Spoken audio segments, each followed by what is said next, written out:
रवि शर्मा जी, दिल्ली से। जय श्री हरिवंश महाराज जी। महाराज जी, भगवत गीता में श्री कृष्ण जी ने कहा है, आप ऐसे लिख रहे हैं कि मैं जिस पे भी कृपा करता हूँ या जिससे भी प्रेम करता हूँ उससे उसका सब कुछ छीन लेता हूँ। मैं अर्थ, परिवार, सभी रिश्ते, नाम और प्रसिद्धि छीन लेता हूँ। फिर वो बिना शर्त मेरे पास आता है और मुझ में समा जाता है। महाराज जी, 1 साल से ऐसा ही महसूस हो रहा है कि सब कुछ बहुत तेजी से हो रहा है। परिवार और व्यवसाय सहित सभी लोग जिनका मैं समर्थन करता था वो बार बार मेरे विश्वास को धोखा दे रहे हैं। ऐसी स्थिति। देखो, ऐसा कोई ना समझे, गलत अर्थ मत लीजिए। अगर गलत अर्थ लेंगे तो कोई कोई भयभीत भी हो जाएंगे। ऐसा नहीं।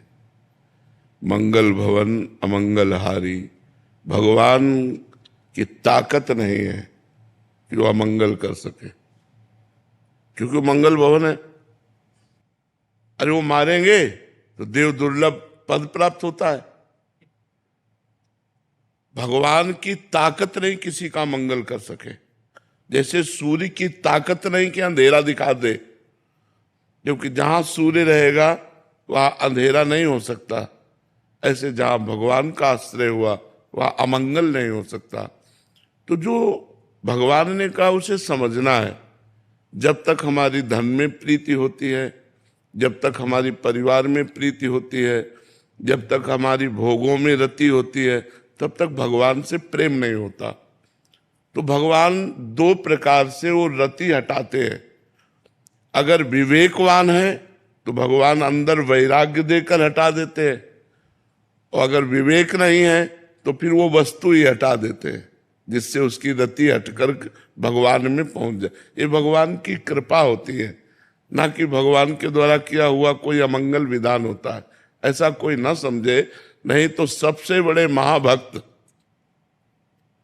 जिनके लिए भगवान ने कहा अहम भक्त पराधीनो असुतंत्र ई द्विज, महर्षि दुर्वासा से कहा मैं भक्त के पराधीन हूं, वो महाराज अम्बरीश।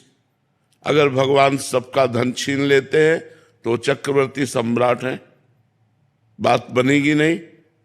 महान भक्त हैं। अगर भगवान का ये वचन है कि मैं जिस पर कृपा करता हूं उसका धन छीन लेता हूं, तो फिर अम्बरीश जी का धन छीना क्या? चक्रवर्ती सम्राट अम्बरीश जी। भगवान प्रकट हो रहे हैं स्वयं चक्रवर्ती सम्राट महाराज दशरथ जी के यहां। भगवान जब कृपा किए तो सुदामा को सुदामापुरी का निर्माण कर दिया।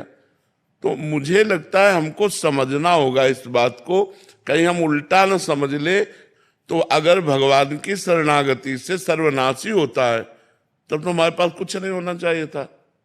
अच्छा, पूर्व पाप के प्रभाव से किडनी फेल हुई और भगवान की कृपा का बल देखो कि इस स्थिति में भी हम आपसे बात कर रहे हैं, हम आपसे बैठकर चर्चा कर रहे। क्या आप भगवान की कृपा नहीं कहोगे? तो भगवान की कृपा दुलार करती है कि पीटती है? भगवान की कृपा देती है कि लेती है? हमें इस बात पर देखो, भगवान की कृपा सजाती है या उजाड़ती है? सजाती है। हाँ, सत्य को सजाती है, असत को उजाड़ती है। जो हमारे अंदर असत भावनाएं हैं उनका सर्वनाश कर देती है भगवान की कृपा। तो ये हम ना सोचे। दो प्रकार से कृपा भगवान की तरफ ले जाती है, बहुत अच्छे से समझ लो। जो विवेकवान है उसके अंदर से राग नष्ट करके भगवान की कृपा ले जाती है, और जो विवेकवान नहीं है तो भगवान उसकी उस वस्तु का ही अपहरण कर लेते हैं, क्योंकि नाशवान है, अशाश्वत है। अपने को देना चाहते हैं, वो उधर हेर रहा है तो उसी को हटा दिया, अब हेरो मेरी तरफ। केवल मां में कम शरणम ब्रज, मेरी केवल शरण में आओ। तो इसमें भगवान की अपार कृपा है, ना कि कोई अमंगल। बहुत बड़ी कृपा भगवान की। अच्छा, व्यापार न चलना, परिवार के लोगों का हमसे प्यार न करना, ये व्यवहार है पूर्व प्रारब्ध का। पूर्व प्रारब्ध। लाखों भक्तों में से ऐसे कितने भक्त होंगे जब भक्ति नहीं करते थे तो उनको सुख सुविधाएं नहीं मिली, और जहां भक्ति शुरू की तो सुख सुविधाएं सब मिलना शुरू हो गई। भक्तों से आप पूछिए। तो अगर कहीं हमको ये भ्रम हो कि कृपा सब सुख सुविधा का नाश कर देती है, तो ऐसा हम मानने के लिए तैयार नहीं। क्योंकि एक से एक महान भक्त जो राजऋषि हुए हैं, जो बड़े बड़े चक्रवर्ती सम्राट हुए हैं, वो भगवान के भक्त हुए हैं। तो भगवान के सम्राट पद में भी रीझ करके उनको दर्शन दिए। ऐसा कौन महात्मा जिसकी रक्षा के लिए सुदर्शन चक्र लगा हो? लेकिन अम्बरीश जी की सुरक्षा के लिए सुदर्शन चक्र लगा था। और अम्बरीश जी की रानियां थी, राजा थे, वो सारा वैभव था। तो भगवान दो प्रकार से अपनी तरफ घसीटते हैं, एक तो विवेक देकर राग का नाश, और दूसरा उस वस्तु को हटाकर अपनी प्राप्ति कराना। ये परम मंगल में भगवान का विधान है। तो खूब नाम जप करो और राजी रहो उसी में जिसमें उसकी रजा है। जिसमें तुम राजी हो उसमें मैं राजी हूं, बस देख लेना जीत जाओगे, मंगल हो जाएगा। जिसमें तुम राजी हो उसमें हम राजी हैं, ये बात सीख जाओ तो सब मंगल हो जाएगा।